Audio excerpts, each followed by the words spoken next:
Как всегда, соревнования на высшем уровне проходят. Мы уже не первый раз сюда приезжаем, уже почти 2 года сюда приезжаем. В том году, конечно, без медалей, но в этом году у нас 2 третьих места и 1 первое место. Девочка у нас, Прокопенко Алена, заняла 1-е место, только что вот оттуда вышли. Поэтому впечатления великолепные. Таджикистан, природа, гостеприимство.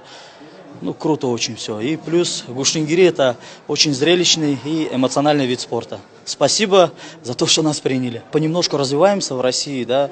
Этот вид спорта у нас потихонечку сейчас такое поэтапное развитие получает, потому что у нас есть ребята и самбисты, и дзюдоисты.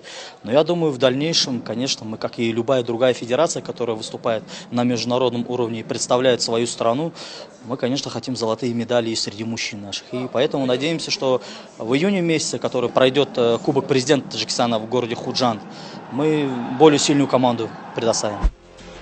این نمود ورزشی سنتی ملت توجیک